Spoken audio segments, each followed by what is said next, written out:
Gaami cinema అయితే నాకు చాలా అంటే చాలా బాగా నచ్చిందన్న. అంటే విశ్వకన్ ఎప్పుడు ఎక్స్పెరిమెంట్ అని ట్రై చేస్తూనే ఉంటాడు. సో అలా ట్రై చేసిన ఈ ఎక్స్పెరిమెంటే ఈ గామి సినిమా కూడా. అంటే నేను ఈ ఎక్స్పెరిమెంట్ దొబ్బింది, పీకింది, పోయింది అని మాత్రం నేను చెప్పనన్నా. ఎందుకంటే ఈ ఎక్స్పెరిమెంట్ అనేది పాస్ అయ్యిందన్న, ఈ ఎక్స్పెరిమెంట్ సక్సెస్ అయ్యింది. నాకు చాలా అంటే చాలా బాగా నచ్చిందన్న. ఇది ఒక డిఫరెంట్ స్టోరీ. అంటే మన జనరల్ ఆడియన్స్కి ఎప్పుడు రొమాన్స్, కామెడీ, ఎంటర్టైన్మెంట్, ఫైటింగ్లు ఇలాంటి సినిమాలే కావాలా. ఇది ఒక డిఫరెంట్ సినిమా, ఇది ఒక తేడా సినిమా. సో అలా డిఫరెంట్గా వచ్చిన సినిమా, డిఫరెంట్గా వచ్చిన స్టోరీతో సినిమా వచ్చినా కానీ మన ఆడియన్స్ అనేది చూస్తారనడానికి గామి అనేది ఎగ్జాంపుల్ అన్న. విజువల్స్ అన్న మెయిన్ ఈ సినిమాలో నాకు చాలా బాగా నచ్చింది. విజువల్స్, ఆ మౌంటైన్స్ కానీ, ఆ హిమాలయాలు, ఆ గుడిలు, ఆ కొండలు అసలు మామూలుగా తీయలేదు డైరెక్టర్ గారు. చాలా అంటే చాలా బాగా తీసారు. నాకు చాలా బాగా అనిపించింది అన్న సినిమా. ఒక డిఫరెంట్ స్టోరీ, ఒక కొత్త స్టోరీ అనమాట ఇది. సో మీకు ఎక్కడ ల్యాగ్ అనేది అనిపించదు, ఎక్కడ కొంచెం సీన్లు అలా అయితే అనిపిస్తుంది. అంతేగాని సినిమా ఓవరాల్గా నాకు చాలా అంటే చాలా బాగా నచ్చింది. విశ్వకన్నని కొత్త విశ్వకన్నని చూసినామన్న ఈ సినిమాలో. అంటే ఇన్ని సినిమాలు వేరేలాగా యాక్ట్ చేసిండు, ఈ సినిమాలో అయితే చాలా అంటే చాలా బాగా యాక్ట్ చేసిండు అన్న. ఈ సినిమాతో ఎక్కడికి వెళ్ళిపోతారన్న విశ్వకన్న. చాలా బాగుందన్న నాకు. అంటే మూవీలో హైలైట్స్ అంటే ఒకటి చెప్తా అన్న నేను. అంటే మనము ముందు వరకు ఎన్ని సినిమాలు చూసినా కానీ అంతే, అన్ని సినిమాల్లో రౌడీలతో, అబ్బాయిలతో, వీళ్ళతో చేజింగ్ చూసుంటాం. కానీ ఈ సినిమాలో ఏంటంటే సింహంతో చేజింగ్ ఉంటుంది అన్న. క్లైమాక్స్లో నాకు ఆ చేజింగ్ సీన్ నాకు చాలా అంటే చాలా బాగా అనిపించింది. అది కూడా సింహంతో చేజింగ్ చేసినా కానీ మన విశ్వకన్న గెలుస్తాడు చూడండి. ఆ సీన్ అయితే పిచ్చెక్కిపోయింది నాకు మైండ్. సో మీరు చూడండి సినిమా, మీకు నచ్చుతుంది అన్న. మైనస్లో అయితే అక్కడక్కడ ల్యాగ్ అనిపించింది అంతే అన్న. ఓవరాల్ సినిమా బాగుంది. Thank you. మళ్ళీ ఇంకోటి ఏంటంటే మన విశ్వక్సేన్ గారి యాక్టింగ్ మాత్రం 6 years కష్టపడ్డది. నాకైతే ఒక బెస్ట్ అనిపించింది. నాకైతే మెయిన్ థింగ్ ఏంటంటే ఇలాంటి డిఫరెంట్ ఫిలిమ్స్ నచ్చకపోవచ్చు జనాలకి. ఒకసారి మన శంకరాభరణం కూడా అప్పట్లో ఏమంటారు ఫ్లాప్ అని చెప్పారు. తర్వాత బ్లాక్ బస్టర్ హిట్ అయింది. ఈ మూవీ కూడా అదే తరహాలో పోతుంది. చాలా బాగుంది మూవీ అయితే. విశ్వక్సేన్ గారికి ఒక డిఫరెంట్ ఫిలిం ఆయన లైఫ్లో, ఆయన కెరియర్లో ఒక డిఫరెంట్ ఫిలిం నిలిచిపోతుంది. చాలా బాగుంది గామి. విజువల్ పరంగా మాత్రము మన తెలుగు ఇండస్ట్రీ లాంటి విజువల్స్ ఎప్పుడు చూడలే అన్న. అప్పట్లో అమ్మోరు, మన ఏమంటారు అమ్మోరు, తర్వాత దేవి, ఇలాంటి విజువల్స్ చూసిన తర్వాత మళ్ళీ మన తెలుగులో ఇలాంటి మంచి విజువల్స్ ఉన్నాయి. చాలా బాగుంది. Complete family entertainer. ఒకసారి వచ్చి చూడండి, ఒక డిఫరెంట్ ఎక్స్పీరియన్స్ పొందుతారు. లయన్ సీన్ లాస్ట్ ఒక 10 minutes ఉంటుంది. మళ్ళీ కొన్ని షాకింగ్ సీన్స్ కూడా ఉంటాయి.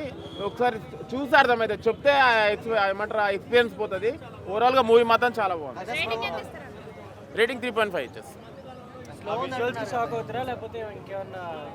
స్లో అంటే కొన్ని ఉంటాయి అన్న. ఎప్పుడు మనకి ఏమంటారు మనం అలవాటు అయిపోయినాం ఫైట్స్కి, ఈ సాంగ్స్కి అలవాటు అయిపోయి ఇలాంటి సినిమాలు కొంచెం స్లో అనిపిస్తుంది.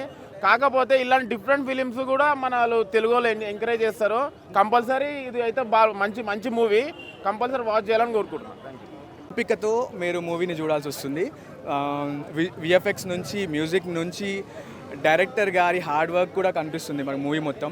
యాక్టర్ విశ్వక్సేన్ గారి డిఫరెంట్ జానర్ మూవీ ఇది. అండ్ ఐ థింక్ ఈ మూవీ తర్వాత విశ్వక్సేన్ ఇంకా డిఫరెంట్ జానర్స్ సర్చ్ చేయాలని నేను కోరుకుంటాను.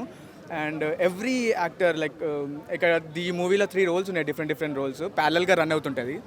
ఆ ముగ్గురు ది బెస్ట్ యాక్టింగ్ చేశారండి. చాలా బాగా నీట్గా యాక్ట్ చేశారు. కొన్ని దగ్గర కనెక్ట్ అయితే మీకు మేబీ ఐ డ్రాప్స్ కూడా రావచ్చు, బేసిక్గా ఏడవచ్చు. అంటే మరీ అంత కాదు, బట్ యా మూవీ కనెక్ట్ అయితే బాగా అనిపిస్తుంది. ఎప్పుడే ఇది ఎక్స్పెరిమెంట్ మూవీ. సక్సెస్ అయ్యారో కాదో అనే మీరు పెట్టుకోకూడదు. ఇప్పుడు మూవీని ఎంకరేజ్ చేయాలనేదే నా ఫీలింగ్. మనం యాజ్ అన్ ఆడియన్స్ ఇలాంటి మూవీస్ చూస్తేనే ఇలాంటి డిఫరెంట్ మూవీస్ వస్తాయి.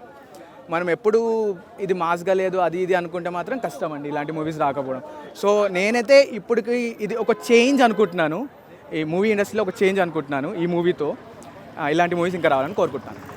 ఎంత కష్టపడారో దాని తగ్గట్టు సినిమా కూడా అంతా చాలా బాగుంది. ఎందుకంటే ఆయన కష్టపడేందుకు ఫలితం ఫలించింది.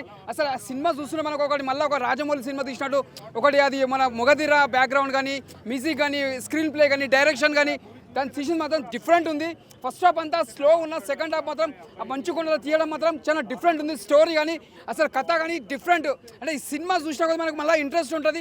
అసలు ఏంది సినిమా ఇలా ఈ హీరో ఇలా ఒప్పుకోవడం కారణం ఏంటంటే ఆ సినిమా స్టోరీ తగ్గట్టు ఒప్పుకుండు కాబట్టి ఆ సినిమా అంత మంచి సక్సెస్ఫుల్ అయింది. ఆయన కథ తగ్గట్టు, స్టోరీ తగ్గట్టు చాలా బాగుంది. సూపర్ ఉంది. సూపర్ వచ్చి చూడాలి. సో బ్రెత్ టేకింగ్ విజువల్స్ ఉంటాయి. So there hard work pays of every cinematic lover. తెలుగులో ఈ హాలీవుడ్ కాదు, హాలీవుడ్ కంటే నెక్స్ట్ లెవెల్. సో అంత మంచి సినిమాటిక్ యూనివర్స్ తెలుగు ఆడియన్స్ వచ్చి ఖచ్చితంగా చూడాలి.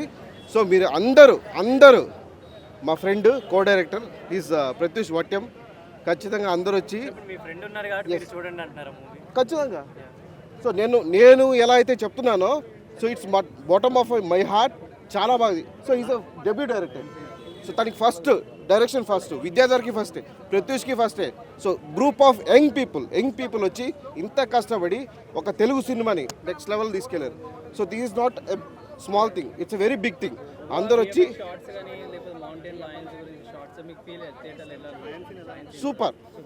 సూపర్ విజువల్స్ చాలా సూపర్. ఎలా అంటే ఇప్పుడు ఆ లైన్ కింగ్ అలాగా ఇంగ్లీష్ మూవీస్ చూస్తుంటారు కదా, సో ఆ ఒక్కసారిగా యుల్ బి లైక్ సెకండ్లో అట్లా. కొన్ని షార్ట్స్ చూస్తే ఏదో నార్నియా షార్ట్స్ అలాగే అనిపిస్తున్నాయి అంటున్నారు. లేదు అలాంటి షార్ట్స్ ఏమి ఉండవు. ఒక సినిమా పులిలో పరిగెత్తుంటే నార్నియాలో షార్ట్ లేదు అలా ఏం లేదు. So it's pure Telugu cinema. Hollywood కంటే సూపర్గా ఉంది. So you have to go come watch near by theatres and experience చేయండి అండ్ డెబ్యూ పీపుల్ని ఎంకరేజ్ చేయండి. Thank you so much.